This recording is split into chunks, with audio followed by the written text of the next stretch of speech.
Good evening साथियों। आज आप लोगों का सेकंड पेपर समावेशी शिक्षा एवं विशिष्ट आवश्यकता वाले बच्चों की शिक्षा निर्देशन एवं परामर्श मतलब सेकंड पेपर के बारे में टॉपिक वाइज पहला टॉपिक आज मैं स्टार्ट करने चल रहा हूँ। पहली क्लास है समावेशी शिक्षा की पहली क्लास। विशिष्ट बच्चों के अंतर्गत टॉपिक है जो मुझे पढ़ना भी है। आप लोगों को पढ़ना है क्या कि शारीरिक रूप से अक्षम, प्रतिभाशाली, सृजनात्मक, मंदबुद्धि, शैक्षिक रूप से श्रेष्ठ, पिछड़े बच्चे, बाल अपराधी, असमायोजित, समस्याग्रस्त, सांवेगिक, आस्था मुक्त आदि प्रकार के बच्चे सम्मिलित हैं। किसमें? ये सब विशिष्ट बच्चों के अंतर्गत आने वाले बच्चे हैं।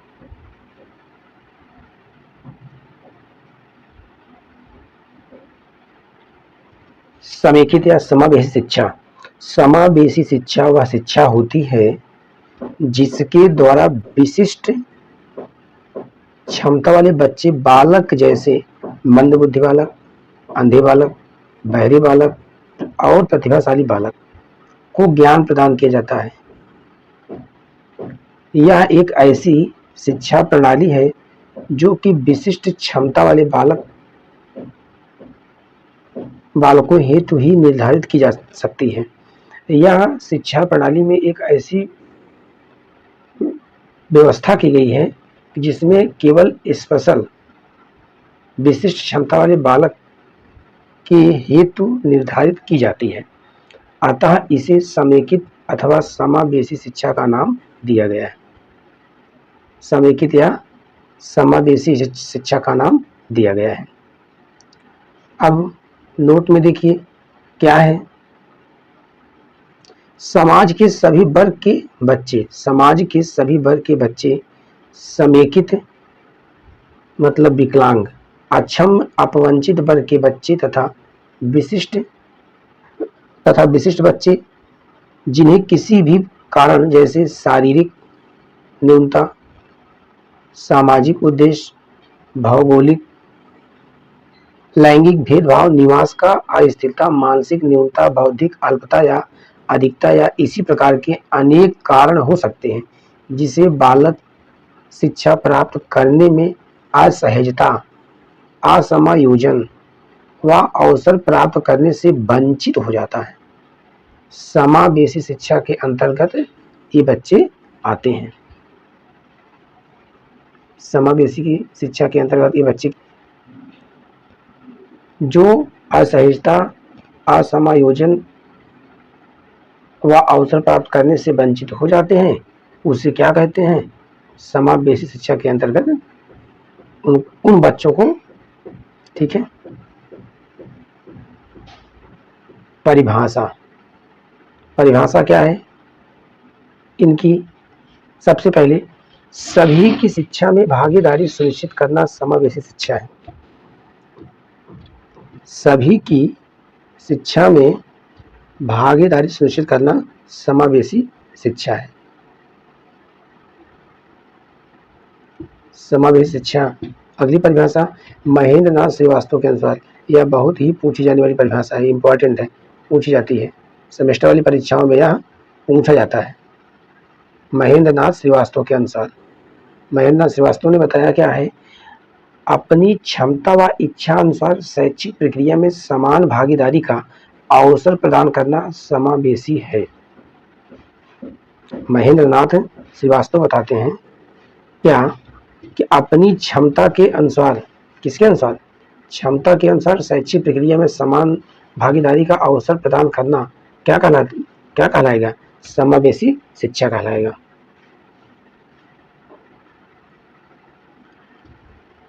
समावेशी शिक्षा की विशेषताएं। सामान्य बच्चों की भांति ही किसी भी प्रकार से अक्षम बालक को भी शिक्षा के अवसर उपलब्ध कराए जाएं। समावेशी शिक्षा की विशेषता क्या है? पहली विशेषता में क्या बताया गया है?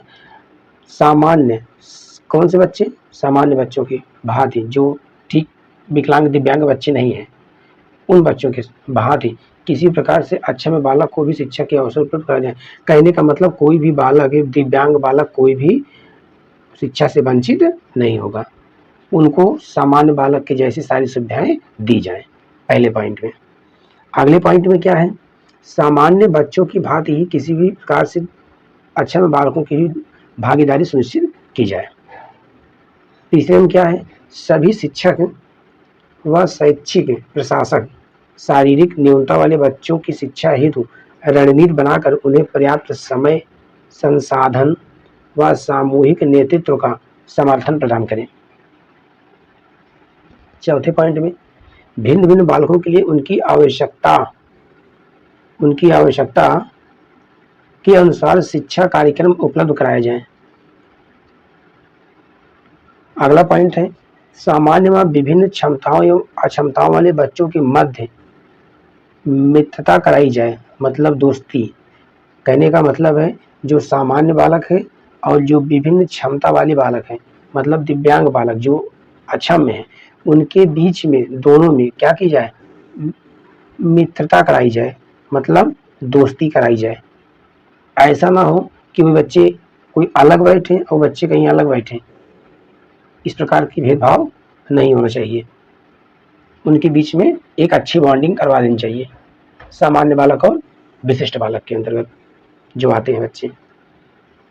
समेकित अथवा समावेशी शिक्षा की आवश्यकता, समेकित अथवा समावेशी शिक्षा की आवश्यकता। चलिए, किसी भी शिक्षा प्रणाली का निर्धारण प्रायः बालकों की बुद्धि लब्धि, शैक्षिक योग्यता तथा शैक्षिक स्तर को ध्यान में रखकर किया जाता है। ठीक इसी प्रकार समावेशी शिक्षा का निर्धारण भी छात्रों की बुद्धि लब्धि, शैक्षिक स्तर व योग्यताओं को ध्यान में रखकर ही किया जाता है। इस प्रकार की शिक्षा के कई स्तर होते हैं। इस प्रकार के शिक्षा के कई स्तर होते हैं। पहला, शारीरिक रूप से भिन्न बालक, जो शारीरिक रूप से भिन्न बालक है, मतलब सांवेदिक रूप से विकलांग बालक, ठीक, गति रूप से विकलांग बालक, जिनको चलने में समस्या हो, पैर से विकलांग है, उनके लिए वे बालक। बहुल विकलांग बालक, जो हाथ और पैर से सबसे विकलांग हो जाते हैं, वो बहुल विकलांग बालक कहे जाते हैं। ठीक, उसके बाद में साथियों अगला पॉइंट है मानसिक रूप से विचलित बालक। मानसिक रूप से विचलित बालक कहने मतलब जो प्रतिभाशाली बालक होते हैं, पहला।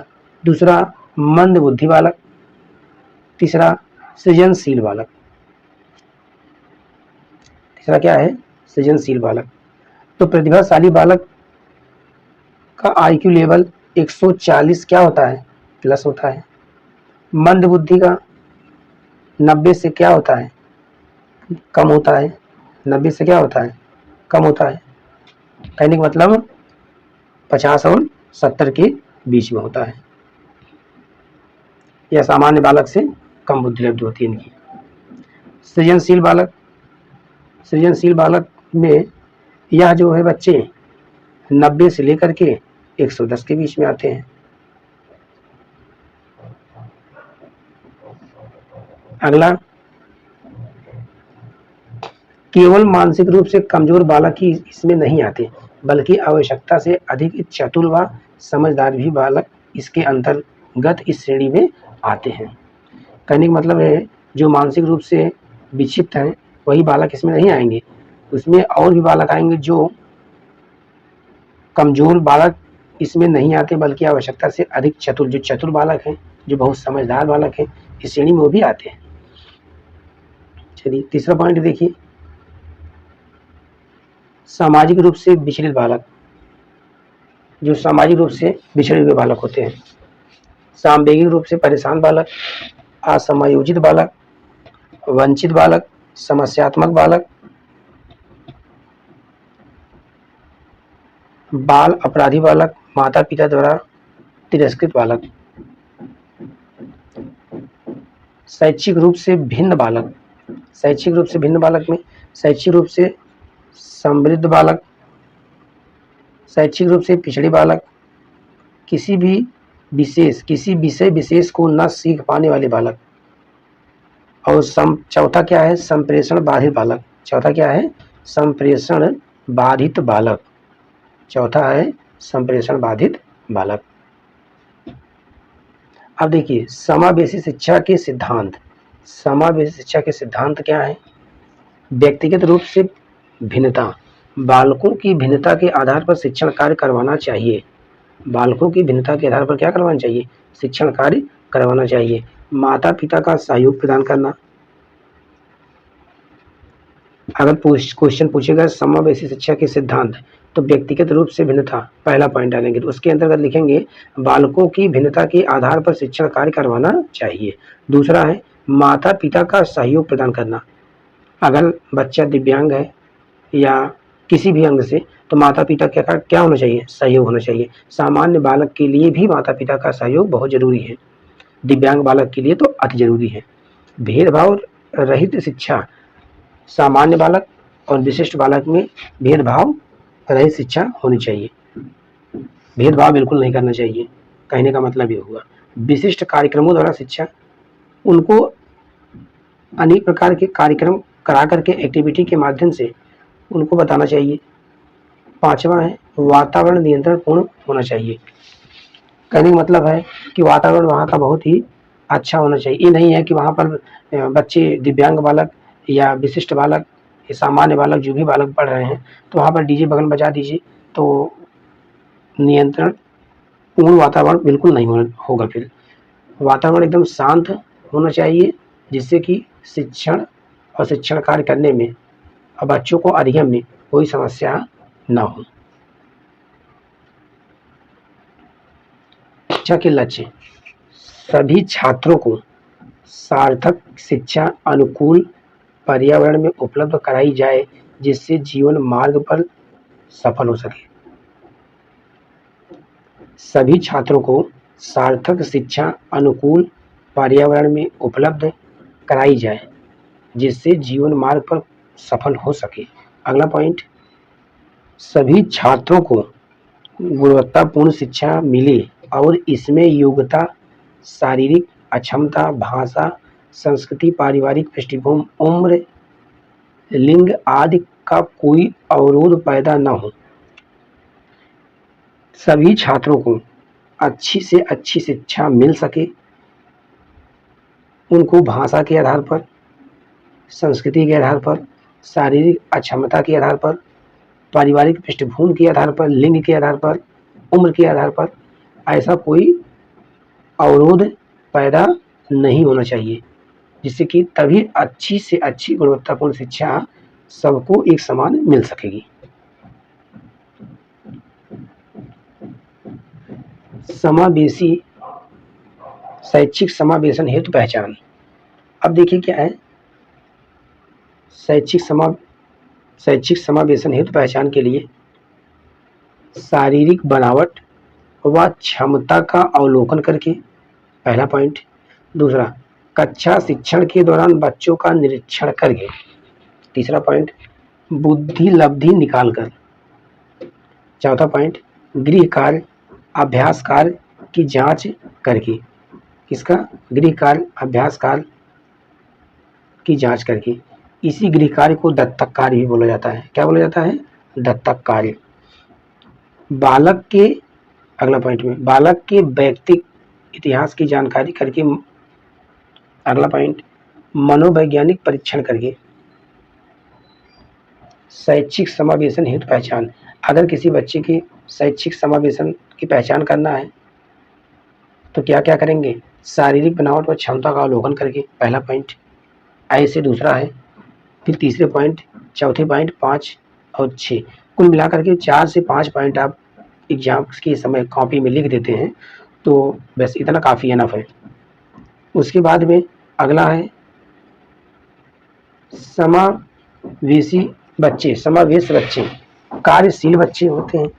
पहला पॉइंट, कार्यशील बच्चे, सड़कों पर पाए जाने वाले बच्चे, प्रवासी श्रमिकों के बच्चे, HIV पॉजिटिव बच्चे, नाजायज संतान आदि, ये सब क्या है? समावेश बच्चे हैं। समावेश बच्चे 4-5, ठीक है। बालकों के प्रकार क्या है? निम्न हैं। पहला है अपवंचित वर्ग के ऐसे बच्चे जिन्हें विकास एवं प्रगति हेतु अवसरों की समानता उपलब्धता में बाधा पैदा की गई हो और अवसरों से वंचित रह गए हों, अपवंचित वर्ग के बच्चे कहलाते हैं। क्वेश्चन पूछता है अपवंचित वर्ग के बच्चे, तो क्या बताएंगे? अपवंचित ऐसे बच्चे जिन्हें प्रगति हेतु अवसरों की समानता उपलब्धता में बाधा पैदा की गई हो या उनके अवसरों को क्या किया गया हो, वंचित रह गए हो अपने अवसरों से, तो ये सब क्या कहलाते हैं? अपवंचित वर्ग के बच्चे कहलाते हैं। अब जैसे भाषा के दूसरा क्या है?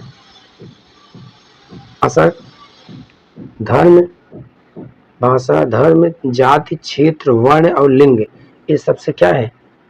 इन सब के आधार पर जो अपने अवसरों को समानता के साथ बाधा उनके साथ पैदा की गई है। किसके साथ? बच्चों के साथ। इस प्रकार के श्रेणी के बच्चे अपवंचित वर्ग के बच्चे कहे जाएंगे। आंशिक रूप से शारीरिक अक्षम बच्चे, आंशिक रूप से पहला दृष्टिबाधित, श्रवण बाधित, वाक दोष, अस्थिबाधित।